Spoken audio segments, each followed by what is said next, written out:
Oh. Baik, bismillahirrahmanirrahim. Assalamualaikum warahmatullahi wabarakatuh. Kami dari kelas E yang beranggotakan 3 orang. Saya sendiri, Taufik Ramadan, kemudian ada rekan saya, Haris Gunawan, dan juga ada rekan saya yang satu lagi, Egy Rahmatullah. Tetapi Egy Rahmatullah tidak bisa mengikuti presentasi ini dikarenakan sedang mengikuti penelitian bersama dosen terkait sehingga dibebaskan UAS.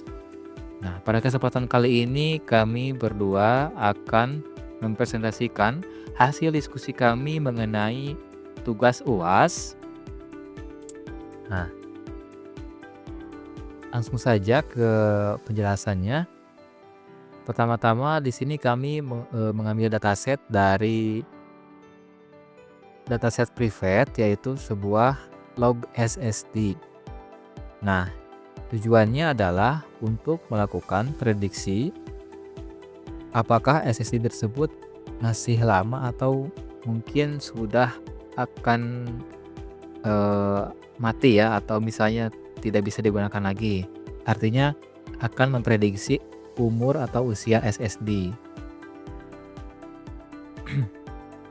Datasetnya tersendiri ini didapat dari SSD teman kami, rekan kami, yaitu dari saudara Egy Rahmatullah. Nah, langsung saja di dalam layar di sini ada codingan menggunakan Google Colab. Yang pertama itu mengimport terlebih dahulu library yang dibutuhkan. Salah satunya ada Pandas, kemudian NumPy, Matplotlib, ada Sklearn, Seaborn, kemudian Sklearn dan lain-lain sebagainya. Ini digunakan untuk nanti ketika akan melakukan pemanggilan sebuah fungsi. Nah, lanjut ke bawah sedikit. Nah, pada kolom kedua ini merupakan codingan atau potongan kode untuk melakukan load data dari Excel, yaitu dataset yang telah kami siapkan yang bernama log_ssd.csv. Kemudian melakukan split kolom tunggal berdasarkan koma, yaitu melakukan split kolom ya yang dilakukan berdasarkan koma.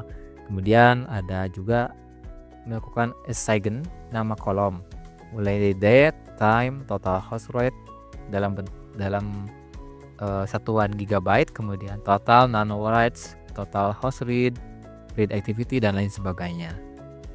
Kemudian ada juga fungsi untuk menghapus baris header asli dan konversi tipe data, yaitu menjadi data numerik ya, kolom numerik. Oke. Kemudian ada juga ekstrak fitur waktu ya. Ekstrak fitur waktu ini menggunakan date time, kemudian menggunakan data jam ya, hour ya. Oke, selanjutnya pada kelompok coding baris ketiga ini merupakan persiapan data clustering ya. Nah, program ini sebenarnya dirancang untuk menganalisis data penggunaan SSD mulai dari pembersihan data, pengelompokan pola penggunaan hingga prediksi masa pakai SSD tersebut. Dimulai dari yang pertama, persiapan data mentah diambil dari file Excel yang berisi log aktivitas SSD. Karena data awalnya disimpan dalam satu kolom dengan format dipisahkan koma, maka program ini memisahkannya menjadi kolom-kolom terpisah seperti total host rights, gigabyte, kemudian jumlah data yang ditulis oleh sistem, kemudian total non-write dan lain sebagainya. Data ini kemudian akan dibersihkan dengan menghapus baris header yang tidak diperlukan, seperti yang tadi dijelaskan pada potongan codingan di atas pada layar ini. Kemudian kolom waktu digabungkan menjadi format datetime untuk memudahkan analisis temporal, seperti melihat aktivitas per jam atau hari. Nah, langkah kedua yaitu melakukan pengelompokan data ya dengan menggunakan dengan clustering. Sebelum dilakukan analisis yang mendalam, maka data harus dikelompokkan terlebih dahulu berdasarkan pola aktivitas, baca atau read dan write atau tulis menggunakan algoritma K-means. Nah, di sini hasil clustering ini membagi data menjadi 3 kelompok utama ya, 3 cluster. Yang pertama itu ada cluster 0. Cluster 0 ini merupakan SSD digunakan untuk operasi baca intensif ya. Artinya cluster 0 ini untuk digunakan read saja. Kemudian ada juga cluster 1 yaitu berisi aktivitas baca dan tulis seimbang. Artinya antara read dan write-nya itu seimbang sama ya.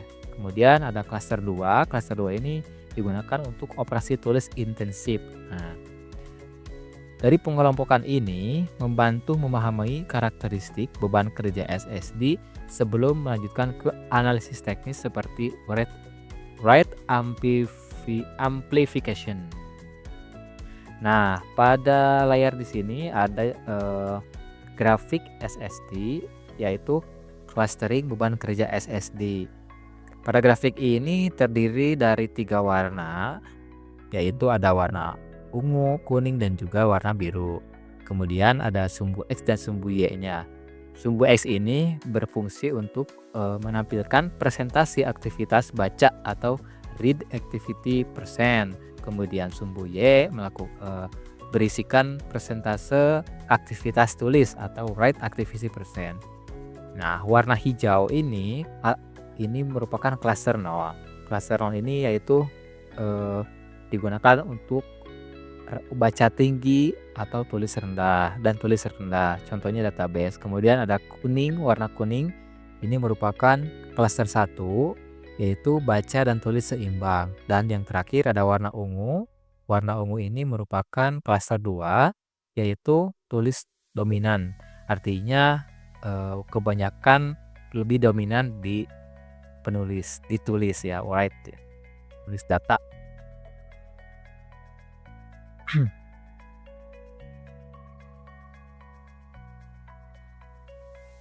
Nah, selanjutnya ada juga contoh interpretasi. Jika banyak titik di cluster 2 yang warna ungu ini, artinya SSD sering digunakan untuk operasi tulis berat. Nah, ini juga perlu diwaspadai keausan ya, karena semakin banyak write atau read itu akan mempengaruhi ke TBW. Kemudian ada juga analisis write amplification factor atau WAF. Saudara Haris coba di ke bawah. Nah, pada layar di sini ada juga potongan codingan yaitu untuk melakukan visualisasi distribusi WAF per cluster. WAF ini adalah rasio antara data yang ditulis ke NAND flash dan data yang diminta sistem. Nilai WAF ini idealnya mendekati 1, tetapi pada cluster 2 nilai WAF bisa mencapai 1,7. Artinya, setiap 1 GB data yang diminta sistem, SSD menulis 1,7 GB ke memori. Hal ini menunjukkan inefisiensi dan berpotensi memperpendek umur SSD. Nah, dapat dilihat ini ada statistik beban kerja per cluster ya. Ada cluster 0, kemudian cluster 1 dan juga cluster 2. Kemudian di sini juga disajikan sebuah grafik yaitu grafik write amplification factor per cluster. Nah, pada sumbu X ini merupakan waktu ya. Waktu, kemudian sumbu Y-nya adalah jumlah data dalam gigabyte.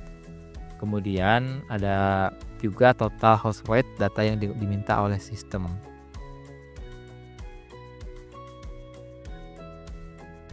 Kemudian contoh interpretasinya adalah jika garis oranye terus menjauh dan dari biru artinya SSD semakin tidak efisien menulis data.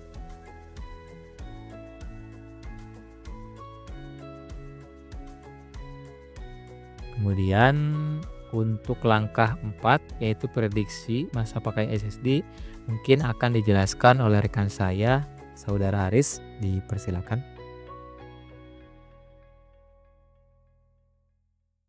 Baik, Untuk tahapan keempat yaitu prediksi masa pakai SSD. Nah, dengan asumsi ketahanan SSD sebesar 500 terabyte atau 500.000 GB, program menghitung sisa umur SSD berdasarkan total data yang sudah ditulis. Misalnya, jika SSD dalam klaster 2 sudah menulis sebesar 350.000 GB, maka sisa umurnya diperkirakan sekitar 98 bulan dengan asumsi pemakaian konstan. Nah, klaster dengan aktivitas tulis tinggi atau klaster 2 memiliki sisa umur lebih pendek dibandingkan klaster lain.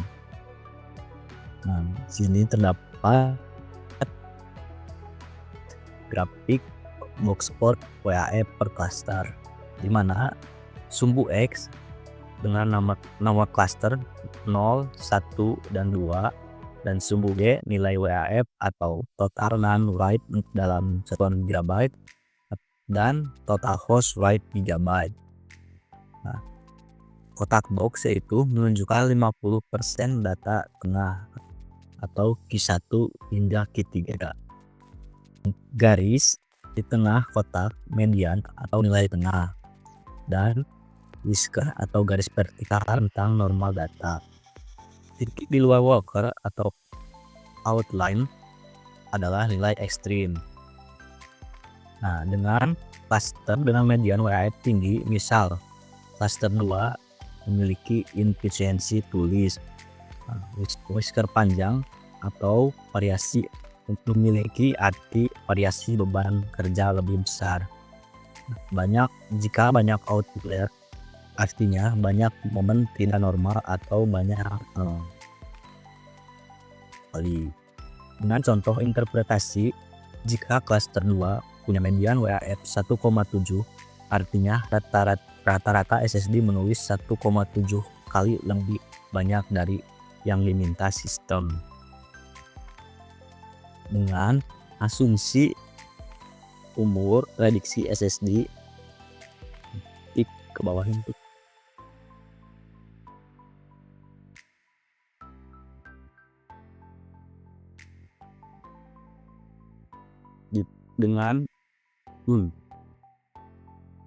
Dengan prediksi umur SSD yaitu 300.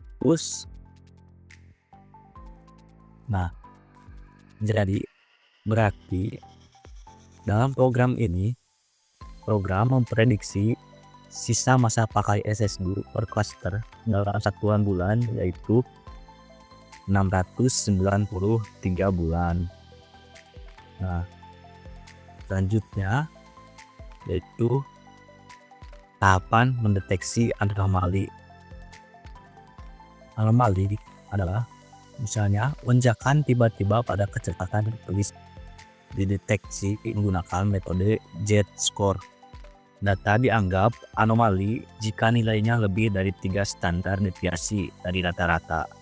Anomali sering terjadi di klaster 2 karena aktivitas tulis jam ekstrim. Nah, di sini terdapat grafik deteksi anomali write-write. Dengan sumbu Y berarti kecepatan tulis atau write dalam satuan MB per second. Sedangkan sumbu X yaitu berarti waktu atau nyetan. Titik berwarna dan aktivitas normal karena sesuai cluster. Dan titik merah atau X berarti anomali Z-score lebih daripada 3. Nah, titik merah memiliki kecepatan tulis abnormal, misal tiba-tiba melonjak atau drop. Anomali di cluster 2 dengan warna ungu lebih kritis karena sudah memiliki beban tinggi. Nah, dengan contoh interpretasi, jika ada titik merah di jam sibuk, artinya SSD mungkin mengalami overload. Selanjutnya yaitu pada tahapan prediksi kecepatan tulis dengan mesin learning. Di sini program menggunakan random forest untuk memprediksi kecepatan tulis atau write rate dalam satuan MB per second. berdasarkan fitur seperti total data yang ditulis dan presentasi aktivitas. Model ini membantu memantau performa SSD dan mengidentifikasi pola tidak normal. Hasilnya, fitur seperti total, man wide, gigabyte, dan cluster paling berpengaruh dalam prediksi. Di sini terdapat grafik fitur importance untuk prediksi dengan keterangan sumbu X yaitu nilai importance 0 sampai dengan 1, dan sumbu Y adalah nama fitur, misal total non-write gigabyte. Nah, semakin panjang bar atau semakin maka berarti semakin penting fitur tersebut untuk prediksi. Dengan contoh, jika cluster penting, artinya pola beban kerja berpengaruh besar ke kecepatan tulis. Dengan contoh interpretasi, jika total non-bytes gigabyte paling penting, artinya jumlah data yang ditulis ke SSD adalah faktor utama penentu kecepatan. Nah, dari visualisasi grafik yang sudah ditampilkan di atas, beberapa grafik ditampilkan itu memudahkan interpretasi seperti garis waktu aktivitas tulis menunjukkan tren peningkatan penggunaan SSD. Scarprop PAR memvisualisasikan hubungan antara data yang diminta sistem dan data yang ditulis ke SSD. Pada grafik box plot PAR per cluster membandingkan efisiensi tulis antar kelompok, sehingga dari program di atas dapat ditarik kesimpulan bahwa program ini memberikan wawasan komprehensif tentang penggunaan SSD, mulai dari identifikasi pola beban kerja, efisiensi tulis, hingga prediksi masa pakai.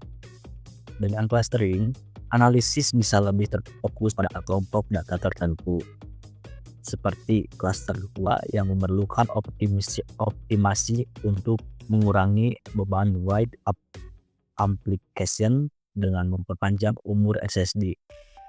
Deteksi anomali dan prediksi, machine learning membantu dalam pemantauan proaktif untuk menghindari kegagalan SSD. Sekian yang dapat saya sampaikan, saya kembalikan kepada rekan saya. Silakan Taufik.